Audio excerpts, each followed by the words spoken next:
존경하는 조섭 의원님과 김정배 의원님께서 얼마나 피해의 영향력을 대입하시고 주택도시 지난번에 부동산 PF 부실 때문에 건설회사들 28조 지원했잖아요. 산업은행도 나서고 신용보증기금도 나서고 깡통전세 피해자들 할 때만 뭐 이 피해를 어떻게 할 건가 따집니까? 한국자산관리공사가 원래 이런 부실 채권을 매입하고 자산운용을 하는 곳 아닙니까? 이 모든 걸 알고 있는 정부가 혈세 낭비라는 딱지를 붙여서 무조건 퍼주는 것처럼 매도하는 것은 매우 악의적이다.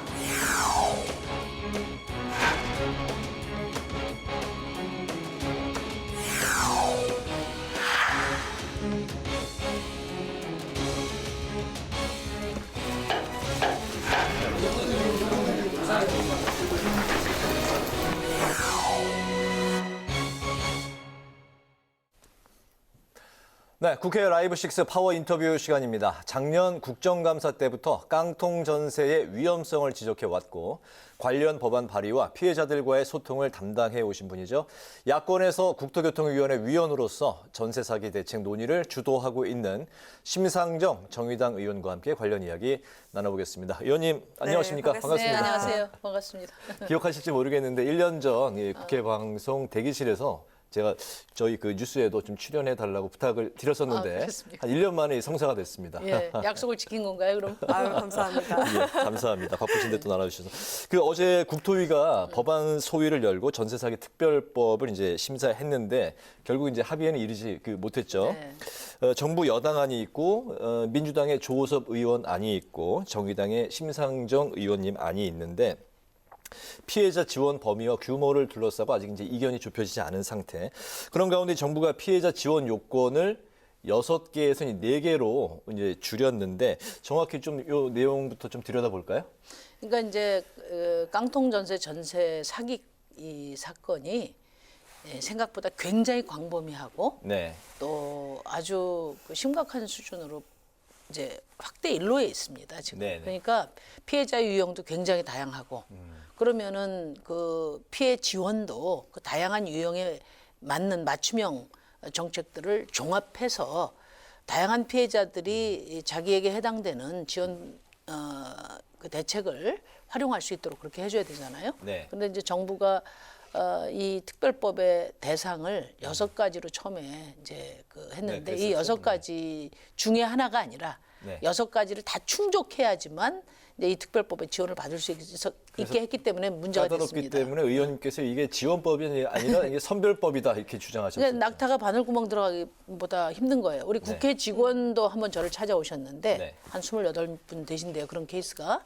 그러니까 뭐냐면은 이제 이 6가지 조건에 따르면은 수사가 개시돼서 전세 사기인 것이 이제 입증돼야 되는데 이게 이제 뭡니까 이제 파산 절차를 들어가게 되면 수사를 안 하잖아요. 네. 그러면 사기인 것을 입증할 수가 없어요. 이런 분들이 다 제외될 수밖에 없기 네. 때문에 지적을 했는데 정부가 이제 어저께 몇 가지 수정안을 가지고 왔어요. 하나는 이제 규모 보증금 규모 3억 원 이하만 대상으로 하면 서울 같은 데는 보증금 3억이 넘는 데가 굉장히 많지 않습니까? 네. 그래서 그걸 제가 제안을 받아서 4억 5천으로 확대해서 가져왔고 그다음에 이제 아까 제가 말씀드린 사례 같은 걸 고려해서 이제 파산 절차에 들어가 있는 이런 경우도 해당하도록 구제하는 했고요. 쪽으로. 네. 그다음에 뭐 바지 임대인 같은 그런 의혹이 있는 부분들도 이제 포함시키고 이렇게 해서 했는데 이제 결국은 핵심은 뭐냐면 이게 이제 이 조건들을 다 충족해야 된다는 점에서 볼 때 네. 전세 사기로만 한정한 거예요. 네. 근데 전세 사기인지 아닌지를 누가 판명하냐? 법원에서 판명해 주면 간단한데 그건 시간이 걸리니까 네. 위원회를 구성해서 심의를 한다는 거예요. 그러면 사실 이 전세 사기와 깡통 전세의 경계가 굉장히 모호하거든요. 그런데 그걸 또 위원회에서 심의하면 나중에 상당수의 피해자들이 걸러지게 돼서 네. 이제 대상이 매우 축소될 가능성이 있다. 그래서 이제 지적을 한 것이고요. 네. 깡통 전세를 사기로 한정하지 않고 이것을 엔드가 아니라 오화로. 네. 그러니까 말하자면 이 경우에도 네. 뭐 전세 사기의 경우에도 해당하지만 그렇지 않은 경우에도 피해자들이 지원받을 수 있도록 특별법 대상을 열어라. 이게 이제 어제 의원들의 주문이었고요. 예. 아, 그렇군요. 그러니까 전세 사기 피해자들만 구제하는 게 아니라 또 플러스 알파 관련한 그런 피해자들도 구제할 수 있다. 이렇게 이제 말씀을 하신 거군요. 그 정부 수정안이 6개에서 이제 그 4개로 축소한 그 수정안이 나왔는데 관련해서 현재 그 뭐 여당과 그 야당 간에 또 정부 간에 좀 이견이 현재 좀 좁혀지고 있습니까? 분위기가 좀 그러니까 이제 어떻습니까? 전세 사기의 범위로 한정하는 문제에 대해서 어제 논란이 많았는데 그건 네. 여야 할 것 없이 지적을 했어요. 그러니까 사기에 대한 대책은 법무부가 하는 거죠. 그래서 그 사기꾼들 데려다가 수사하고 그다음에 뭐 몰수하고 이렇게 해서 네. 이 피해 지원에 이제 그 뭐 구상권 같은 걸 행사하고 이런 거는 이제 사법적 절차에서 하는 거고 네. 지금 이 특별법은 피해자를 구제하는 법이기 때문에 그것을 임의적으로 그 위원회에서 사기 여부를 검증하려면 시간도 많이 걸리고 또 애매한 기준 때문에 많은 피해자들이 그 걸러질 우려가 있다. 그런 지적을 했습니다. 그렇군요. 네. 네, 이 원희룡 장관 같은 경우에는 이 전세 사기가 그 사회적인 재난이다라는 목소리에는 좀 반대 의견을 표하는 것 같습니다. 그 정부의 보증금 채권 매입에는 반대를 하고 있고요. 그리고 사기 피해를 국가가 메워주는 게 아니냐, 다른 사기와의 형평성 문제가 있다 이렇게 얘기를 했는데 이 같은 주장 어떻게 생각하십니까? 그러니까 이제 지금 정부안하고 이제 그 저희 안의 결정적인 차이가 네. 이제 보증금 반환 채권을 우리는 다 일괄 매입을 해서 네. 케이스별로 해법을 찾아주자는 거예요. 네. 그러니까 보증금을 전부 매입을 해서 예를 들면 뭐 공경매 절차를 대행해주는 케이스도 있고 네. 그걸 아예 그 채권을 사서 아예 집을 매입을 해서 LH공사가 주거권을 보장해 줄 수도 있고 또 캠코 같은 자산관리공사가 원래 부실채권을 매입을 해서 환가하는 데니까 네. 그 채권을 받아서 이거를 매각을 해서 또 그 네. 수익금 일부를 돌려줄 수도 있고 또 아예 10원도 이렇게 이제 보증금을 건지지 못하는 피해자들을 위해서는 그럼 어떤 피해 지원을 할 수 있나 이런 것을 이제 보증금 반환 채권을 일괄 매입해서 케이스별로 해법을 찾아주자는 게 이제 원래 취지인데 네. 정부는 보증금 반환 채권 매입을 무슨 국민 혈세로 보증금을 전액 다 보상해 주려고 하는 거다. 그거는 대단한 왜곡이다. 네. 그렇게 이제 어제도 제가 지적을 했습니다. 그러면은 보증금 반환 채권이 그런 오해가 있어서 정부가 그걸 수용하지 않는다면 이 보증금 반환 채권으로 우리가 해결해 주려고 했던 다양한 케이스에 대한 대안을 가져와라. 네. 이렇게 이제 주문을 했고요. 일단 그 중에서 이제 LH가 이제 주택을 매입해서 그 원하는 임차인들을 그대로 살게 하도록 하는 거는 이제 정책에 지금 포함돼 있고요. 네. 그다음에 이제 빌라왕 사건처럼 그러니까 그 이제 피해 규모가 큰데 임차인들이 다른 피해자들하고 연락할 수도 없고 뭐 국채 체납이 얼마가 돼 있는지도 모르고 네. 이 경공매 절차 자체를 감당하기 어려워한단 말이에요. 이런 분들에 대해서는 그거를 그 위임을 받아서 경공매 처리 과정을 정부가 공공이 대행해주고 정산해주는 이런 거를 해라. 뭐 그거는 네. 하겠다고 했습니다. 그럼 네. 그 방안을 어떻게 담을지 포함해보자. 우리는 채권을 일괄 매입해서 케이스별로 다 정리를 해주라고 한 건데 네. 그 매입을 안 하겠다면 케이스별 대책을 가져와라. 그렇게 그 이야기를 해서 이제 여야간의- 이야기 중에 있고 네. 끝까지 지금 이제 서로 의견 차이가 큰 것이 보증금 한 푼 못 받는 분들에 대한 피해 지원 대책이죠. 보증금 반환, 채권 매입 이 부분이 여야 간에 가장 이견이 큰 부분이라고 봐야 되겠죠. 의원님께서 방금 그 말씀하셨던 그런 부분들이 의원님께서 직접 발의하신 네. 임대 보증금 미반환 주택 임차인 보호를 위한 특별법. 네. 좀 아까 말씀하신 게 바로 이 부분인가요? 네, 그러니까 제가 빠진 부분이 있으면 뭐 더 말씀해 주시면 아니 이제 제가 이 법안에 담은 내용 중에 네. 정부가 이제 우선 매수권, 네. 그다음에 LH가 그 매입을 해서 주거권을 보장하는 거, 네. 그다음에 또 그 국세 체납분을 안분하는 거죠. 예를 들면 1000세대에 해당되면 1000세대에 골고루 체납분을 안분을 해서 일부만 감당하게 하는 거죠. 그렇지 않고 네. 경공매가 진행이 되면 앞선 사람부터 다 전액을 이제 제하기 시작해서 네. 이제 우선 경매에 들어간 분들이 손해를 많이 보게 되니까요. 이런 것들은 지금 반영이 돼 있고 이제 그 채권을 선 매수해서 네. 또 후 구상권 후 청구. 구상권을 청구하는 네. 큰 원칙은 지금 현재 수용하지 않고 있습니다. 그렇군요. 네. 네. 그리고 그 전세 사기 특별법이 그 내일 추가 논의할 예정이라고 네. 하는데 내일은 그 좀 이견을 좁혀서 처리가 될까요? 어떻게 보십니까? 그러니까 이제 그 보증금 반환 채권 매입을 뭐 이게 보증금 전액을 다 혈세로 돌려주는 거다 이렇게 왜곡해서 선동하지만 말고 이걸 통해서 하려고 했던 다양한 해법에 대해서 그러면 채권을 매입하는 절차를 거치지 않고도 할 수 있는 대안을 가져와라.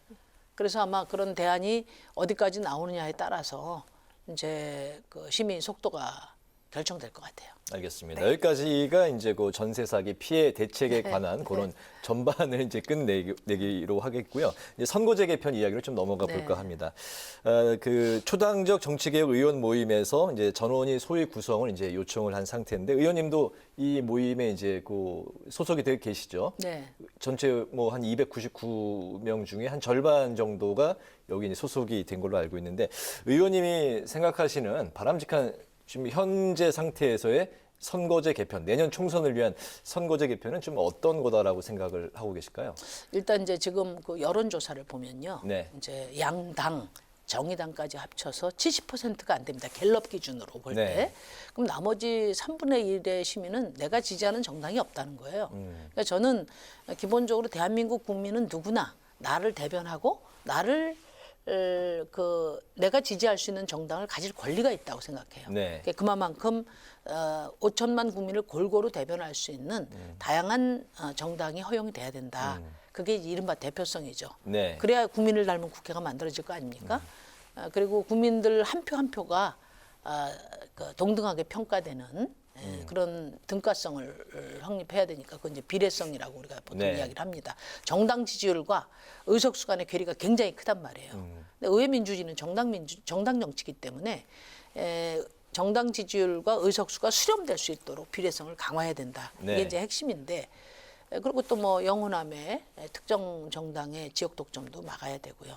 제가 지난번에 전원위원회에서 발언할 때 이 대한민국 국회에 약자와 소수자의 권리가 더 강화될 수 있다면 또 우리가 청년이나 비정규직 노동자들의 목소리가 더 울려 퍼질 수 있다면 네. 녹색이나 노동의 가치가 더 존중될 수 있다면 정의당이 아니어도 좋다. 그런 얘기를 했습니다. 네. 저는 제가 20년 동안 정치하면서 가장 많이 들은 얘기가 이제 그만 고생하고 큰 당 가서 해라. 그런 말을 제일 많이 들었는데 네. 제 개인의 어떤 정책 전망만 생각했다면 다른 선택도 있었을 거예요. 그러나 우리 정치가 지나치게 기득권 중심의 그 정치로 일관되다 보니까 우리 사회의 불평등이 심화되고 사회적 약자, 보통 시민의 권리가 이 국회에서 제대로 반영되지 않기 때문에 이 사회적 약자들과 함께 주류가 되는 정치를 목표로 하고 저는 이제 진보 정당을 하게 됐는데 네. 이제 그런 점에서 이 선거제도 개혁을 통해서 이제 그동안의 국회 정치에 반영되지 못했던 우리 국민들의 다양한 목소리가 반영될 수 있도록 하는 정치. 말하자면 양당 그 진영 정치를 넘어서서 다당제하의 연합 정치가 가능한 그런 체제로 가야 된다 이렇게 생각합니다. 정치권에서는 이제 비례대표를 두고 뭐 그 확대해야 된다, 축소해야 된다, 아예 폐지해야 된다 이런 뭐 다양한 목소리가 나오고 있는데 비례대표에 대한 그 의원님의 생각은 어떻습니까? 이제 저는 비례대표가 그 기득권 정치 세력에 의해서 이게 그 매우 왜곡됐다고 생각하거든요. 네. 그러니까 뭐냐면은 우리나라는 소선거구제니까 한 지역에서 한 표만 더 얻으면 뽑으니까요. 네. 매 전국 선거마다 국민의 50%의 표가 사표로 버려지는 거예요. 그러니까 이 국회가 구성될 때부터 국민의 절반 의사는 반영이 안 되는 거예요. 이걸 보완하기 위한 제도가 비례대표 제도인데 네. 이게 이제 47석 그러니까 전체 16% 정도밖에 안 되니까 그 보완 효과가 취약한 겁니다. 그러니까 비례대표 제도는 더 강화가 돼야 돼요. 그런데 지금 이제 국민들이 비례대표를 불신하는 이유는 내가 뽑지 않았다는 거죠. 네. 그다음에 현역 의원들이 반대하는 이유는 그건 내게 아니고 초선 의원용이다 이거예요. 그리고 저거 늘리면은 우리 거 줄어들어야 된다. 이런 것 때문에 이제 반대를 하는데 그러니까 비례대표 제도를 국민이 직접 뽑는 개방형 비례제로 바꾼다든지 네. 또 그 현역 의원들도 도전할 수 있는 그런 뭐 석패율제를 도입한다든지 이런 식으로 해서 그동안의 비례대표제의 공천과 운영 방법을 개선해야 될 문제를 비례대표 자체를 잘못된 것으로 나쁜 것으로 이렇게 인식시켜 온 측면이 있다. 그 점은 이제 시정이 돼야 된다고 봅니다. 기존에 한 번 이제 의원을 지냈던 사람은 비례대표 현재 법 제도상으로는 이제 그 도전할 법 제도상으로는 도전할 수 없진 않은데 네. 그러니까 각 정당이 운용을 해오기를 네. 말하자면 이제 대표나 그 당의 위원회에서 공천하는 방식을 하다 보니까 네. 대표 뭐 측근 네. 또는 뭐 주머니 속에 쌈짓돈 비슷하게 취급이 되니까 국민들이 뭐냐면은 내가 뽑지 않으니까 국민에게 봉사하지 않고 그 당 대표에게 봉사한다 이런 불신이 있는 거죠. 그걸 그리고 이제 개선하면 됩니다. 기존에 이제 어떤 분야에 이제 전문가를 모셔온다는 이제 취지가 있었지만 지금은 뭐 국회의원 대다수가 전문가이기 때문에 이 비례대표제가 꼭 필요한가라고 또 이제 지적하는 현역 그러니까 이제 국회의원들. 비례대표제의 취지를 네. 잘못 이해하고 있는 거죠. 우리나라처럼 전문가 수혈용 비례대표 제도는 우리 선거제도에 필요하지 않아요. 타당하지 않아요. 네. 지금 뭐 각 지역구 출마한 사람들도 다 각 전문적인 영역에서 다 평가받은 사람들이 하고 네. 있거든요. 지금 대한민국의 비례대표 제도가 더 강화돼야 되는 이유는 이제 소선거구제, 승자 독식 선거제도 때문에 네. 국민의 절반의 표가 사표가 되는 것을 보완하기 위해서 네. 비례성을 강화하기 위해서 국민 한 사람 한 사람 표의 등가성을 제고하기 위해서 이게 필요한 것이거든요. 근데 지금 말씀하신 것처럼 전문가를 충원하려고 하니까 그거 왜 필요해? 우리 지역구에 출마하는 사람들 다 전문가인데 이렇게 되는 거죠. 네. 네. 네. 자, 이제 그러면 그 의원님께서 발의하신 법안도 한번 살펴볼까 하는데요. 네. 일반적으로 대중교통 그 이용비 월 평균 한 7만 원 정도가 된다고 하는데 그 최근에 그 3만 원 프리패스 도입이 뼈대가 된 그 대중교통법 개정안이 또 발의가 됐습니다. 이 구체적으로 어떤 내용의 법안인지 좀 설명해 주실까요? 그러니까 이제 3만 원짜리 패스를 하나 가지면 그러니까 한 달 동안 버스, 지하철, 마을버스를 무제한으로 탈 수 있는 거죠. 그러니까 대중교통 이제 뭐 요금 무한제라고 할까요? 네. 무한 요금제 같은 거예요. 근데 이거를 저희가 이제 채택하게 된 이유가 뭐냐면은 지금 우리나라 국민들의 900만 명이 이제 대중교통을 이용해서 출퇴근을 하거든요. 네. 그리고 이분들이 이 대중교통 요금이 자기 소득의 한 16% 정도 되니까 상당한 비중이잖아요. 네. 그러네요. 얼마 전에 난방비 폭탄이 있는데 이게 곧 냉방비 폭탄으로 되고 교통요금, 공공요금도 오른다고 하니까 네. 이런 서민들의 교통 기본권을 보장한다는 차원에서 대중교통을 지원할 필요가 있다. 이게 하나 있고요.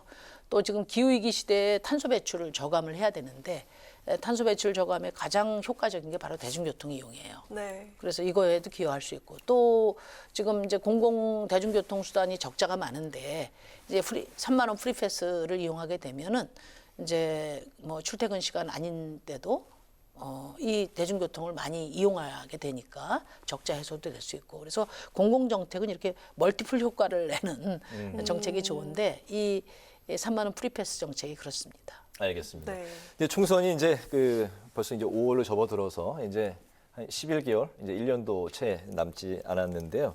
남은 임기 동안 이루고 싶은 이제 의원님의 목표 그리고 어떤 정책 거기에 추가로 덧붙여서 이제 드리고 싶은 질문은 정의당이 앞으로 좀 어떤 정당이 돼야 된다라고 생각을 하시는지 가장 정의당 하면 또 의원님이 생각나기 때문에 예, 여쭤봅니다. 근데 이제 정의당 얘기부터 하면 네. 지난 20년간 이제 수많은 제3정당이 이제 출연했다 사라졌습니다. 네.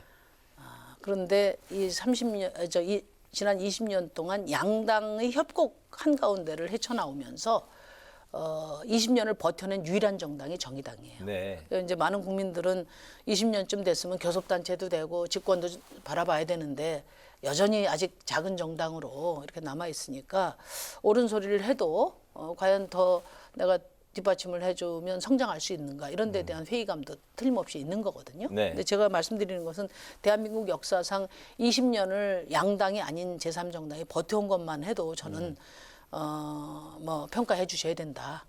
너무 힘들었고 지금도 힘들다. 그 말씀을 네. 드리고요. 네. 또 하나는 이제 선거제도를 바꿔야 됩니다. 선거제도 저희가 10%를 지지를 받았어도 의석은 2%밖에 못 얻어서 정말 억울했어요. 네. 왜? 특히 지난번에 위성정당 때문에 또 예. 아니 뭐 유성정당이 아니라도 지금까지 네. 그랬습니다. 그러니까 10% 정도의 우리가 지지를 받고도 2% 의석밖에 못 가지니까 우리가 대변하려고 하는 우리 사회적인 약자나 보통 시민들을 8%만큼 대변을 못하는 거 아니에요. 그래서 매우 속상했거든요. 네. 저희가 열심히 해도 이 제도적인 제약 때문에 그러니까 양당 체제의 그 장벽을 넘어설 수 없도록 구조화돼 있어요 지금은. 네네. 그러니까 이거는 이제 민주주의에 맞지 않다 그렇게 말씀드리고 그래서 이번에 선거제도 개혁을 통해서 이제는 이제 국민이 닮은 국회를 만들고 다당제하에 이제 협치가 가능한 연정이 가능한 체제로 바꾸는 게 이제 가장 중요한 목표고요. 네. 개인적인 말하면요. 개인적으로는 이제 제가 지금 국토위원회 소속이니까 네. 우리나라는 주거권은 그냥 집장만 하는 문제는 내가 내 집을 장만 못하면 그건 그냥 가난한 부모 잘못 만난 탓이고 내가 무능한 탓이고 이렇게 치부돼 왔어요. 근데 주거는 기본권이거든요. 네. 그래서 이번 깡통 전세 사건을 계기로 해서라도 주거 기본권이 확립되고 주거 선진국이 되는 나라를 꼭 만들고 싶다. 그게 이제 제가 갖고 있는 제가 앞으로 주력해야 될 일입니다. 알겠습니다. 아직도 사회적 약자 또 이제 소외된 사람들을 위해서 정의당이 해야 될 역할이 크다. 네. 또 거는 기대가 크다. 그렇게 생각하는 사람들이 많이 있다는 그 말씀을 좀 전해드리고 싶고. 많이 있습니까?